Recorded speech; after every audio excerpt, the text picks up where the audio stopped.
Hello, English learners, and welcome back to another episode of English Pod. My name is Marco. And I'm Erica. And today, with Erica, we are getting married. Well, we're not getting married.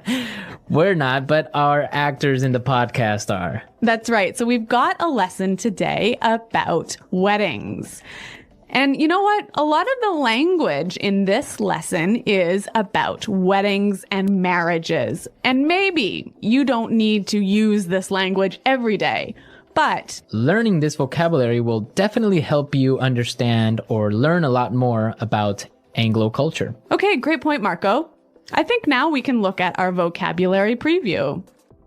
Vocabulary preview. So 2 simple words in this vocabulary preview. The first one is groom. Groom. Groom. Groom. So who is the groom? Is the man that's getting married. Okay, and our second word is bride. Bride. Bride. And obviously the bride is the woman getting married. Perfect. Now we have our bride and our groom, so it's time to listen to our dialogue the first time.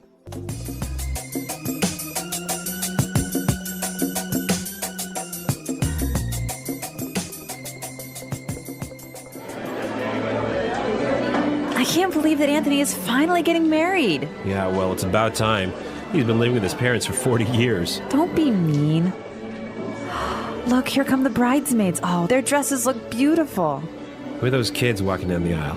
That's the flower girl and the ring bearer. I'm pretty sure that they're the groom's niece and nephew. Oh, they look so cute. I just hope the priest makes it quick. I'm starving. I hope the food's good at the reception. That's all you ever think about, food. Oh, I think the bride's coming now. Oh, she looks gorgeous. Wait, what's she doing? Where is she going? Oh, great. Does this mean that the reception is canceled?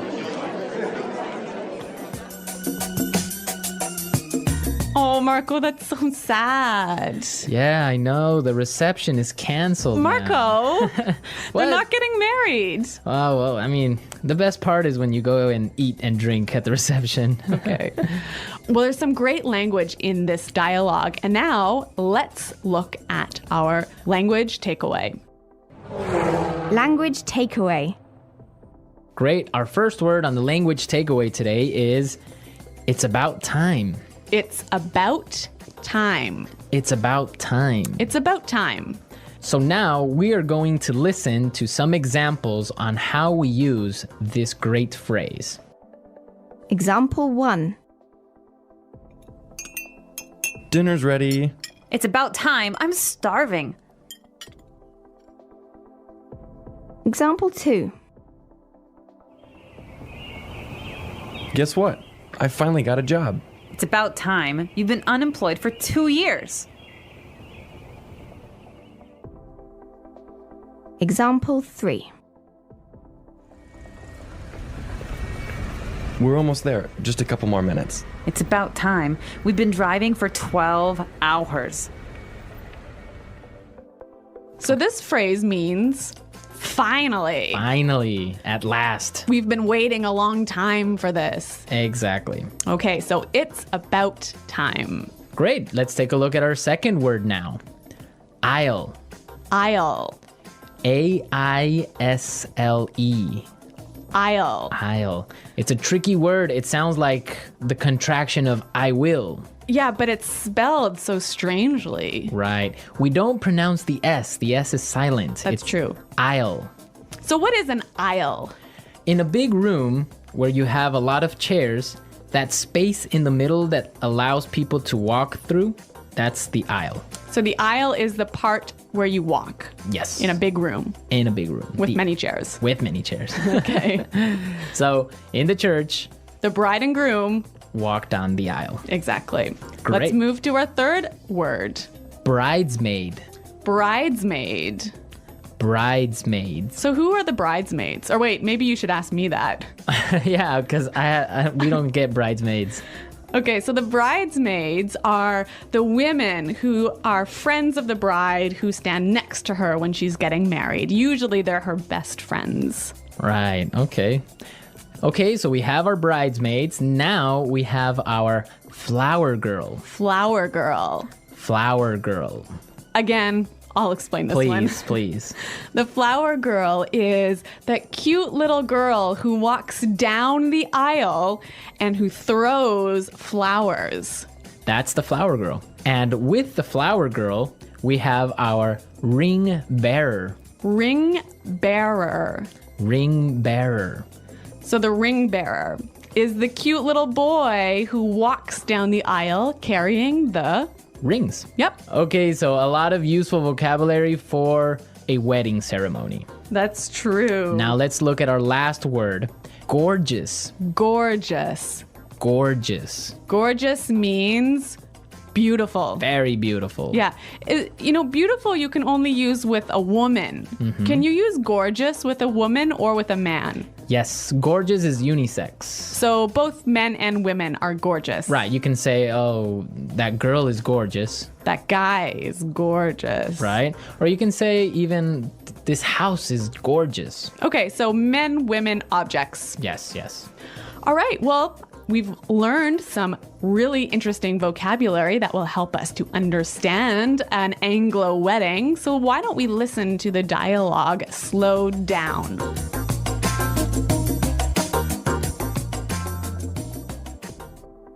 I can't believe that Anthony is finally getting married. Yeah, well, it's about time. He's been living with his parents for 40 years. Don't be mean. Look, here come the bridesmaids. Their dresses look beautiful. Who are those kids walking down the aisle? That's the flower girl and the ring bearer. I'm pretty sure they're the groom's niece and nephew. Oh, they look so cute. I just hope the priest makes it quick. I'm starving. I hope the food's good at the reception. That's all you ever think about. Food. Oh, I think the bride's coming now. She looks gorgeous. Wait, what's she doing? Where's she going? Oh, great. Does this mean that the reception is canceled? Now in this dialogue, we have a word that many students often make mistakes on. So this is a word that causes a lot of problems. Yes, the word marry. Marry. Marry, right? So we are going to listen now to some common mistakes on how English learners use this word. Right, so these are wrong examples. Example 1. Honey, let's marry. Example 2. We married 4 years ago. Example 3. When I marry, I want a huge wedding. These are great examples of mistakes students make with the word marry. They're missing a word. Let's listen to these right examples to see what word is missing. Example 1. Honey, let's get married. Example 2. We got married 4 years ago. Example 3. When I get married, I want a huge wedding. Great, so we can see that when we use the word marry, we say to get married. Exactly right. Get married. To get married, right? Okay, don't forget that. Yes, get married. I will get married. We got married. Right. So now you know exactly how to use this word. We are ready to listen to our dialogue again for a third time. And this time it's going to be at a normal speed. I can't believe that Anthony is finally getting married. Yeah, well, it's about time. He's been living with his parents for 40 years. Don't be mean. Look, here come the bridesmaids. Oh, their dresses look beautiful. Who are those kids walking down the aisle? That's the flower girl and the ring bearer. I'm pretty sure that they're the groom's niece and nephew. Oh, they look so cute. I just hope the priest makes it quick. I'm starving. I hope the food's good at the reception. That's all you ever think about. Food. Oh, I think the bride's coming now. Oh, she looks gorgeous. Wait, what's she doing? Where is she going? Oh, great. Does this mean that the reception is canceled? Okay, well, I'm going to be honest with you. I don't know too much about marriages because, first of all, I'm not married and I've never really been to many marriages. So, Erica, some questions for you. Okay. What are these bridesmaids do? I mean, what are they about? What do the bridesmaids do? Yeah, what are they doing there? Well, like I said earlier, the bridesmaids are the friends of the bride. But the most important people, besides the bride and groom, are the best man and the maid of honor. Okay, and what do they do there in the ceremony? Well, what they do is they sign the marriage license. Okay, so they're like witnesses. Exactly. Okay, so, but wait a minute. They sign the marriage license there in the church? Yeah, of course. Right inside the church, you sign the marriage license. Wow, that's strange because from what I know, in other countries, usually you will sign the marriage license before the ceremony. So you get married twice. Yeah, you have like the civil marriage and then you have like the church wedding or whatever. That's so complicated. Well, yeah, I mean, the church wedding is just a ceremony. It's not really anything official. Oh, in Canada, it's the official part as well. I guess maybe you're just more efficient. Maybe. Well, this is a really fascinating, a really interesting subject, isn't it? Yeah, because there's so many countries that have different marriage ceremonies. I know that marriages in India last around 7 days. Yeah. I want to know more about how our users get married in their country. Yeah, so please go to our website at englishpod.com and tell us how you get married in your countries. Yeah, I can't wait to hear your stories. Yeah, it should be interesting, right? Okay, well, everyone, thanks for listening. And until next time, goodbye. Bye. If you've ever felt confident reading English, comfortable writing English, but completely lost when native speakers talk fast, you are not alone. This is one of the most common frustrations English learners face around the world. Many learners believe the problem is vocabulary. They think, I don't understand fast English because I don't know enough words. But in most cases, this is not true. You may already know 80 or even 90% of the words being used. You just don't recognize them when they are spoken quickly. Native speakers do not speak the way English is written. Words are not pronounced clearly and separately. Instead, English is connected, compressed, and reduced. Sounds disappear, words blend together, stress changes meaning. This creates the illusion that native speakers are using completely new words. For example, the sentence, "What are you going to do?" rarely sounds like that in real life. It becomes, "What you're going to do." To a learner, this feels like a different language, but it isn't. It's the same sentence spoken naturally.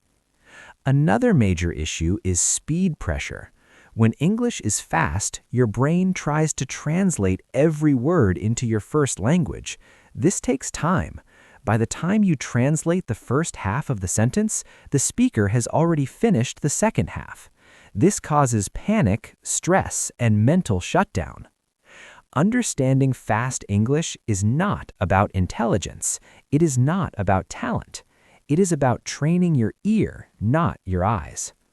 You learned English mainly through reading, textbooks, and grammar rules, but native speakers learned English by listening thousands of hours before they ever read a sentence. Your listening muscle simply hasn't been trained enough, yet. The good news? Listening is a skill, and skills can be trained. In the next part, we'll talk about the biggest mistake learners make when trying to understand fast speakers and why traditional listening practice often fails. Let's talk about the biggest mistake English learners make when trying to understand fast speakers. The mistake is this: trying to hear every word clearly. Native speakers do not listen word by word. They listen in chunks of meaning. They catch key words, rhythm, and intention, not perfect pronunciation. English is a stress-timed language.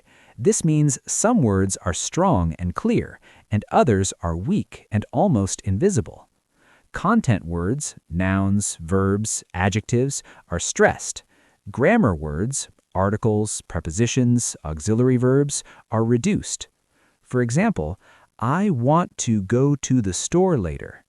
The stressed words are want, go, store. Everything else is soft and fast. If you try to hear every word equally, your brain overloads. Another problem is that English uses connected speech. Words link together. Did you, didya. Want to, wanna. Have to, have-to. Going to, gonna. Native speakers are not being lazy. This is simply how spoken English works. Learners often say, I understand English when people speak slowly, but not when they speak naturally. That's because slow English is artificial. Real English lives in rhythm, not clarity. So what should you do instead? You must train your brain to listen for meaning, not perfection. Accept ambiguity. Predict what comes next. Native speakers constantly predict. When someone says, "Are you free this?" your brain already knows the sentence will end with, "Weekend?" Prediction is powerful. It fills gaps when sounds disappear. In the next part, we'll talk about specific training methods that actually work, not passive listening, but active ear training that rewires how you hear English. Now, let's get practical. If you want to understand fast English, you must change how you practice listening. First, stop passive listening. Playing podcasts or movies in the background while doing other things does almost nothing. Your brain ignores sounds it doesn't need to survive. Instead, use focused listening sessions, even if they're short. Here is a powerful method. 1. Narrow listening. Listen to the same speaker, topic, or accent repeatedly. The more familiar the voice, rhythm, and vocabulary, the faster your brain adapts. For example, one podcast host, one YouTube channel, one TV series. Variety comes later. Familiarity comes first. 2. The loop method. Choose a 30 to 60-second audio clip. Listen once without subtitles. Listen again with subtitles. Listen again without subtitles. Do not try to understand everything. Focus on recognizing patterns. 3. Shadowing. Shadowing means repeating immediately after the speaker, out loud.